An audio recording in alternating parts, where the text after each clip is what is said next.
Video Fashion models. The most beautiful models of all time is the most gorgeous model competition series. We're counting down 100 exceptionally exquisite faces and physiques in fashion, from the girls next door to timeless beauties to models with extraordinary features. We're ranking the most attractive girls in the business. In this program, we're going to the dark side and counting down brunette beauties who turn heads and seduce the camera with their enviable manes of dark brown hair. Get to know Kinga. I'm interested in theoretical things. I like philosophy and sociology. Tati. It was the moment to do this because, modeling has an age. Kendall. Having the power that social media does, it just makes you really want to do the best you can do. Rachel. I overslept far too many times. That was my main issue. Very bad with that. Shalom. My name. Shalom means peace be with you. I think it's something really beautiful, it's more than just a name. Ksenia. And my grandmother, she has pictures of me everywhere. It's scary, it's like a museum of me. Tara. It felt really good to be on that stage. It felt really good. And Carol. I started working as a model in Italy, and I started working as an actress in Italy, and in both cases afterwards, the rest of the world came along for the ride. Watch and find out which of these 8 brunettes is #1 on our list. And you too can choose your favorite. And to kick off the countdown at number 8, it's Tati. Walking over 50 shows in her first major season, brunette beauty Tati Cotliar was considered a runway star right from the start. Oh, really? Wow.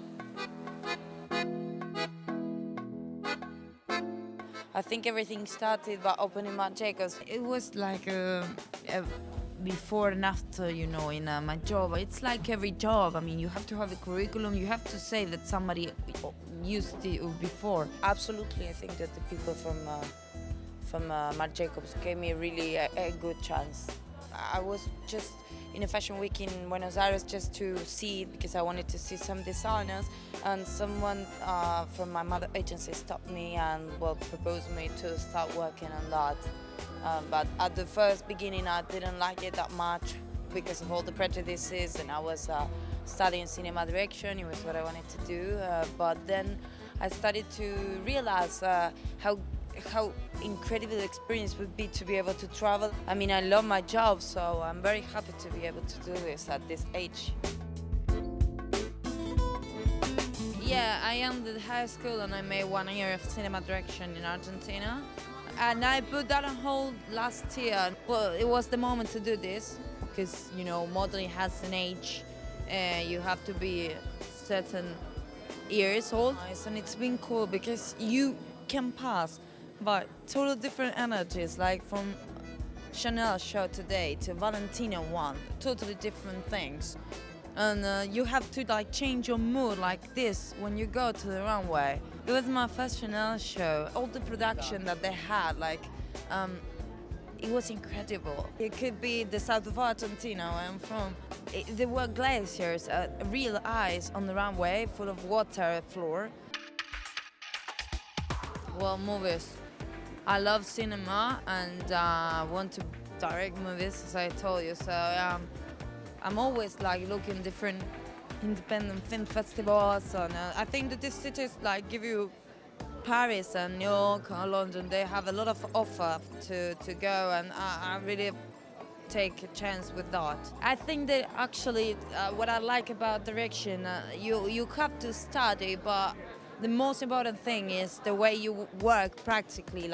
You have to go with the cameras and lights, and so I think that in fashion you can connect a lot to cinema, advertisement. Everything is so connected that I think it's got a good way to start moving and start connecting. But I don't know. I just started. I'm not I'm not huge at all, but we're Paris, and I'm waiting what happens. Coming in at 7, get to know Tara. My name is Tara Gill. I love Toronto. It's like a little New York. It's a little bit cleaner.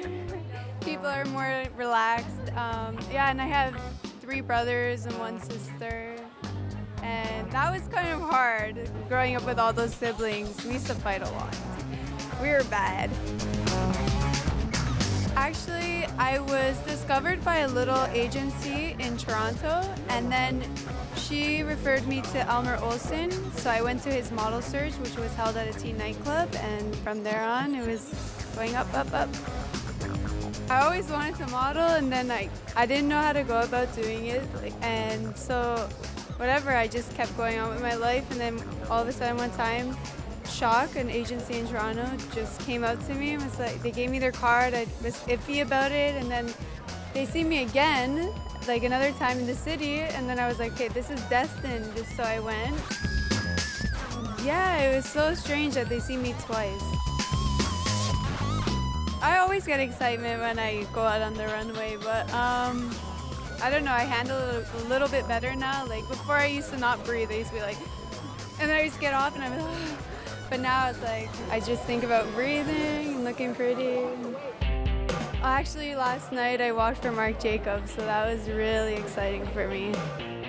It felt really good to be on that stage. It felt really good. And it still feels good today. Even like walking for Narciso is like a big thing for me too.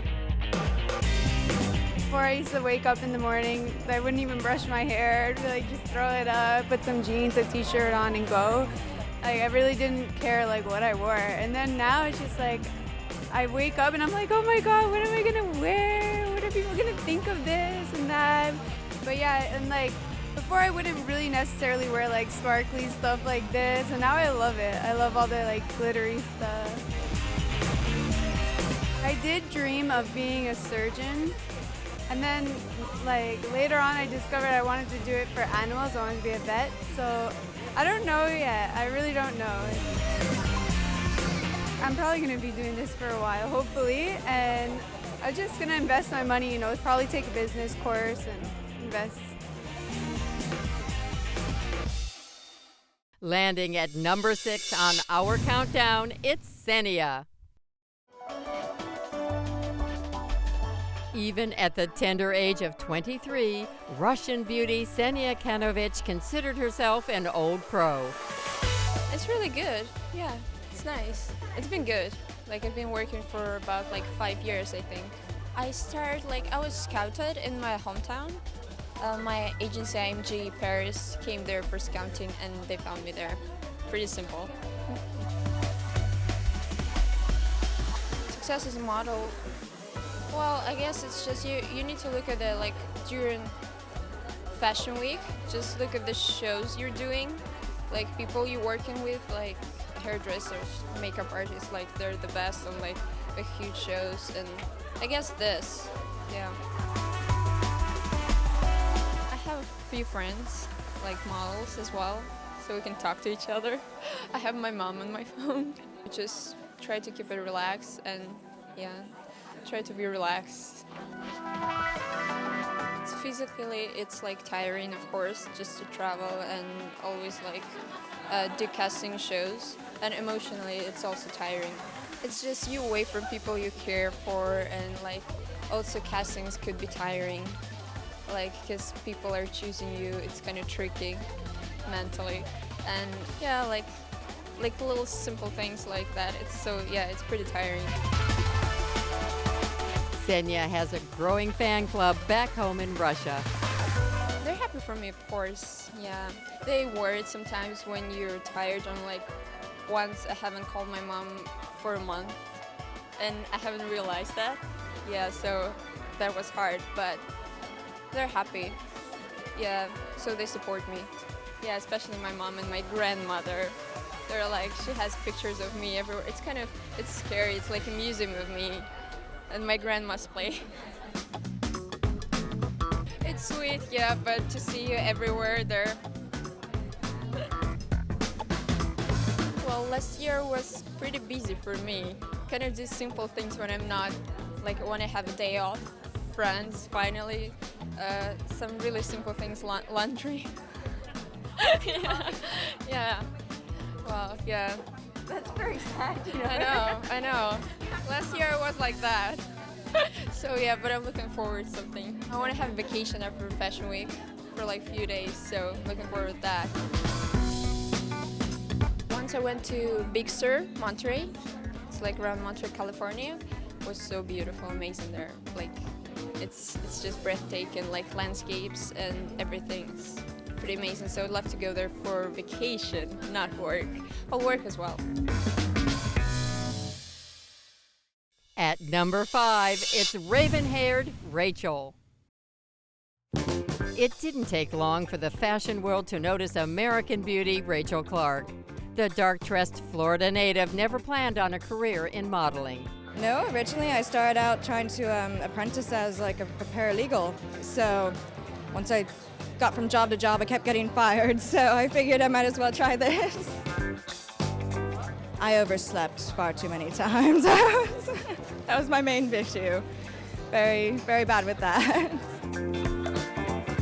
Everyone had been telling me to do this since I was young, and I've been so defiant against it. I was insecure. I was like, no, you're just flattering me, and I just gave it a shot. I walked in, and people signed me up, and it was good.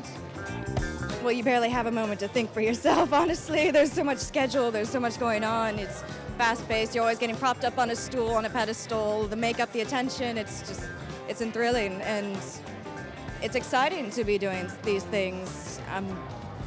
Having all these cameras and all these pictures. It's great for MySpace too, you know? It's pretty exciting. As soon as you get onto the runway, I mean, you don't think about any of that. You go completely blank, and it's like just walk to the beat, and stare at the cameras, keep it going. And the changing really fast backstage, that's pretty hectic, but we make out okay. My mom's absolutely thrilled. She was the main person that was trying to get me to do this for years, and she's dying to go with me to the places I'm going to. Originally, I want to be a forensic scientist, so I'm taking online classes right now, starting off as I do this job, so it's full time. So once this is done, I mean, I can't do this forever, obviously, so it's good. Have a side job, a fallback. I'm really fascinated by the anatomy of the body and everything that has to do with it. I figured I could try morticianry, but that's not really productive and helpful. And I didn't want to be a doctor because I didn't want to have, the conscience of someone's well-being on my mind. So I thought, well, this way I could only do good by helping with the community. So it's pretty fun so far. It's great. I'm definitely doing this for the career. This is my full-time job right now. I'm going to basically milk this for what it's worth. It's good. Landing at number 4 on our countdown, get to know Kinga. Hi, my name is Kinga. I'm Hungarian. I was scouted twice, and the first time I really didn't want to get into this. And then the second time I got scouted, basically I wanted to get rid of the scout, so I quickly gave her my mother's phone number. I guess I was 15. My mom came home and then we discussed it, and my mom thought that it was a really good idea because I could make the money, I could see the world. For a long time, I didn't really travel. I just went to Asia at the beginning, always over the summer, so I never skipped any lessons at school. I was very particular about my studies. And then I was probably around 17, 18 when I went to Paris for the first time. The first runaway was Gill. I remember I was very scared. It was before Ruff got to Gill. I was very nervous, definitely, and it was such a small, exclusive show. And I think there were only a couple of girls. It was a hard work. In addition to long hours and high heels, Kinga weighs the ups and downs of being a model. I certainly like the freedom of traveling, of being able to do whatever I want. What I don't like is loneliness, even though I'm constantly around people and I constantly have to socialize. It's very hard to be without my family, without my boyfriend, without my really good friends. And the other thing I sort of dislike is the fact that I can't really plan ahead because everything is always last minute. So a lot of times I would like to go and see a concert, but I can't buy the tickets in advance.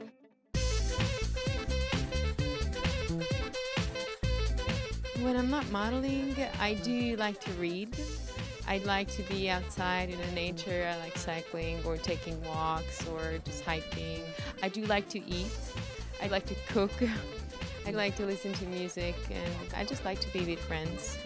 I can appreciate very small things. You know, it doesn't have to be anything big. The people always make things special. Kinga eventually plans to trade the catwalk for the classroom. Currently, I'm doing this full-time, and next year I would like to start off in my MA.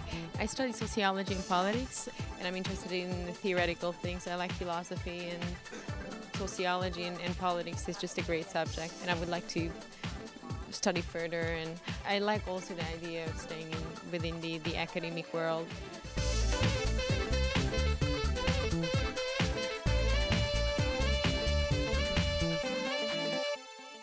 At number 3, it's Instagram superstar Kendall. While Kim Kardashian continues to fascinate on red carpets and front rows, fashion's latest runway obsession is Kim's little sister, Kendall Jenner. The genetically gifted teenage social media sensation started 2014 with a bang, making her official New York Fashion Week debut in February for Marc Jacobs. It's something that I didn't really expect to happen so quickly. It's so crazy. I just feel so incredibly blessed. After booking a lineup of elite shows, at just 19 years old, Kendall scored a major beauty campaign as the latest face of Estee Lauder. To think back to like me being a young kid going through my mom's makeup drawer playing with Estee Lauder, and then flip to now, I'm a part of this family. With the support of her famous family and over 43 million Instagram followers, fashion stays busy keeping up with Kendall. So having the power that social media does, I think that just seeing how many people care about you and seeing how many people like want to watch what you're doing, it just makes you really want to do the best you can do.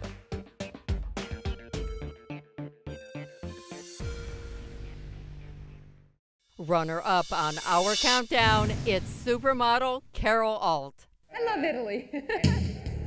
I started working as a model in Italy, and I started working as an actress in Italy, and in both cases afterwards, the rest of the world came along for the ride.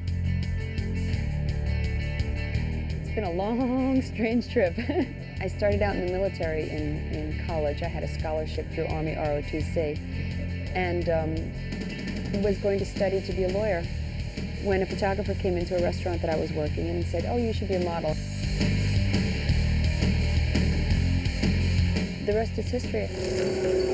Italians gave me a way to learn and work in front of a camera. They were more lenient than the rest of the world. I was constantly learning. I didn't want to say, okay, well, I'm a famous model, I've got a name, and that'll bring people into the theaters. The thing I like about Milan is even though it's a big city, it's very provincial. People know each other, everybody has their favorite place. I asked them to design this. This is exactly what I wanted. You like this one? Thank you. Bye. I am a big shoe person. I always find Sergio Rossi's on the cutting edge. Sergio Rossi is one of the companies that has the biggest factories here in Italy. So they can make not only their own line, but lines for everybody else. I always have a big smile on my face when I leave a shoe store. I'd like people to think I'm a nice person and a damn good actress. And I even had a good time modeling. You can turn that off now. I'm going. Topping our list, it's brunette vixen Shalom.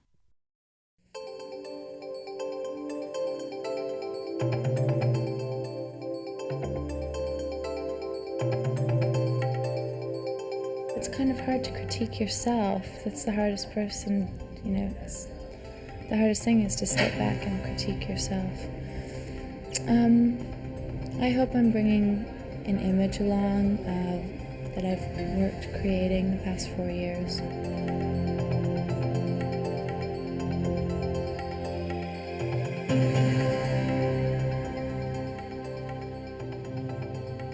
I'm from a city outside of Toronto called Oshawa. And I started just by accident, actually. I was in Toronto at a concert, The Cure, and a talent scout approached me and asked me if I was a model or if I was interested in it. And I didn't take it seriously at first. I thought it was like one of those, come on baby, I'll take you back to my place and make you famous, you know. But here I am, it just kind of happened really quickly. Surprise, surprise for me.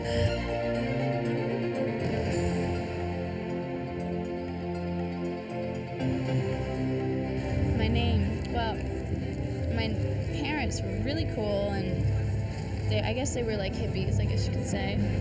Shalom means peace be with you. I think it's something really beautiful, you know. It's more than just a name. It's a wish that they had for me to go in peace.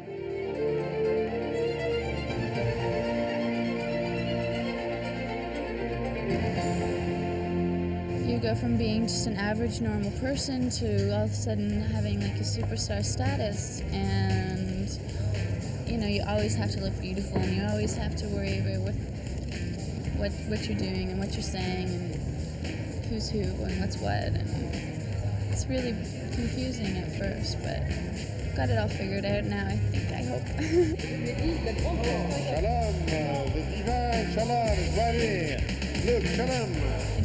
Before I go down the runway, I just listen to the music and I get into the music, and then when I'm out there, usually if I'm thinking about one thing, it's not to blink too much.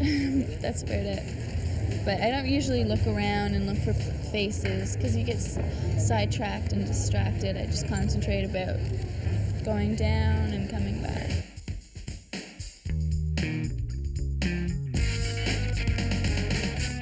I got to go to Coco Chanel's apartment, and it's been untouched since she was alive.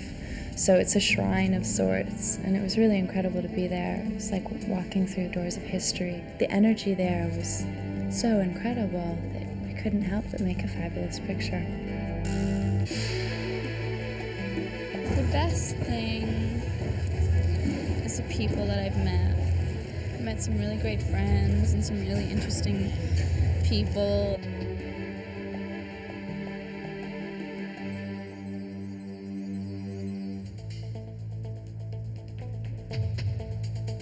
I'd say like I have a classic face with a bit of a twist, and I have a really thin silhouette, so they love to accentuate that with long, thin things. And I also have a bit of romantic side to me, a certain elegance, but you know, also with youth as well. You know, I think that's my charm, and I love to laugh. So we'll see what happens. It's all a mystery right now to me.